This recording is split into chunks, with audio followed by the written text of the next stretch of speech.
అక్కడ రేపు చేసి వచ్చింది, ఆంధ్రప్రదేశ్ చేసి కిడ్నాప్ చేసి వచ్చింది, మనకు తెలియదు. తీరా చూస్తే దీంట్లో నాకు తెలియదు. దయచేసి ఎవరు కూడా నేను అనేది ఏంటంటే 18 సంవత్సరాల లోపు అనేది ఇట్లాంటివన్నీ జరగకూడదు. అది మీకు తెలియదు చేసే వాస్తవంగా చాలా మందికి తెలివిగా ఎవరు చేయరు. తెలివిగా ఏదో ఆర్టిస్టులో ఉంది, సినిమాలో చూసినట్టు వెళ్ళిపోవాలనే ఉద్దేశంతో వెళ్ళిపోతూ ఉంటారు చాలామంది. దయచేసి అట్లాంటి పనులు చేయవద్దు. ముఖ్యంగా ఇప్పుడు ఏంటంటే గవర్నమెంట్ అనేది, మన ఆంధ్రప్రదేశ్ గవర్నమెంట్ అనేది చిన్నపిల్లలు మహిళల రక్షణ అనేది ప్రధాన ఉద్దేశంగా పనిచేస్తూ ఉందన్నమాట. అందులో భాగంగా శక్తి టీమ్స్ అనేది ఏర్పాటు చేశారన్నమాట. ఈ శక్తి టీమ్స్ అన్ని మన స్కూళ్ళల్లో తిరుగుతూ ఉంటారు, మట్టిలో తిరుగుతూ ఉంటారు. వాళ్ళ నెంబర్లు కూడా మీకు ఇస్తారు, వాళ్ళ నెంబర్లు కూడా మీకు ఇస్తారు. ఆ నెంబర్లు మీరు తీసుకొని అక్కడ అతికిస్తారు, తీసుకోండి.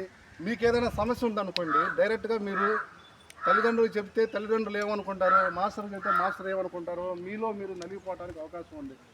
అప్పుడు మీరు చేయాల్సిన పని ఏంటంటే శక్తి టీవీ నెంబర్లు అక్కడ తగిలిస్తాము, వాళ్ళకి ఫోన్ చేయండి.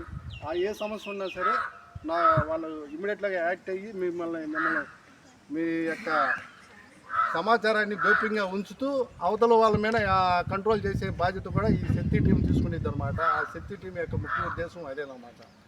ముఖ్యంగా రీసెంట్గా ధర్మశాల విన్నారా? ధర్మశాల కర్ణాటక రాష్ట్రంలో ఉండిద్ది.